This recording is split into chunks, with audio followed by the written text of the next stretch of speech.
बच्चों। अब आते हैं पूर्व लग्न पर। और पूर्व लग्न यानी प्रीफिक्स होते हैं।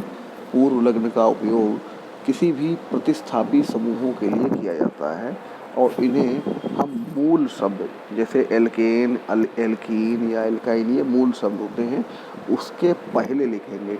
जैसे बहुत से नाम होते हैं, जैसे तुम लोगों के पिताजी के नाम अगर बोलें तो सबसे पहले क्या लगाएंगे? श्री। ठीक है, तो वो श्री नाम के पहले लिखा है तो श्री हो गया पूर्व लग्न। समझ में आया? अब आते हैं प्रतिस्थापी समूह कौन कौन से हैं, यानी जिनके लिए हम प्रीफिक्स लगाएंगे। तो सबसे पहला है एल्किल, इसका प्रीफिक्स एल्किल है, सूत्र है आर। दूसरा बी आर, इसको कहेंगे bromo. C L chloro, F fluoro, I iodo, NO2 nitro, O R, इसको कहेंगे एल्कॉक्सी। तो ध्यान रखना है कि हमें पूर्व लग्न से पहले ये समूह जिस नंबर वाली कार्बन पे स्थित हैं उस नंबर को पहले लिखेंगे, उसके बाद प्रीफिक्स का नाम देंगे। इतना समझ गए? अब एक हम यहाँ टेबल बना रहे हैं, उसको देखिएगा। हमने यहाँ पर टेबल बनाई है, इसमें सबसे पहले कार्बन की संख्या लिखी है 1 से लगा के 8 तक। तो पहली वाली कार्बन को कहते हैं मेथ।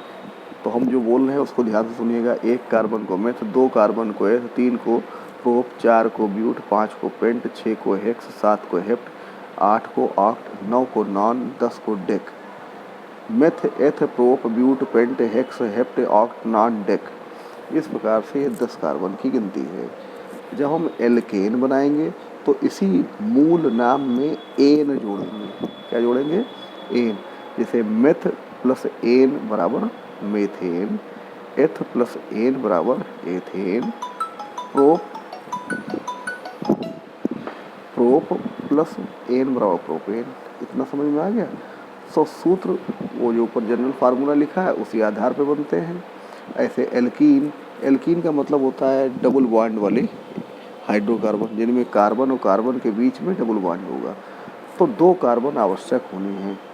तो पहला कार्बन होगा यहाँ पर, जो पहला यौगिक है वो है ethene, propene, butene, pentene, hexene, heptene, octene, nonene, decene. ठीक इसी प्रकार से एल्काइन, एल्काइन तभी बनते हैं जब कार्बन और कार्बन के बीच में एक ट्रिपल बॉन्ड होता है। तो 2 कार्बन के alkyne ethyne, propyne, butyne, pentyne, hexyne, heptyne, octyne, nonyne, decyne. तो इस प्रकार से टेबल पूरी तरीके से आपको याद करनी है विद फार्मूले, उसके बाद ही हम आगे बढ़ पाएंगे, वरना IUPAC आपको समझ में नहीं आएगी।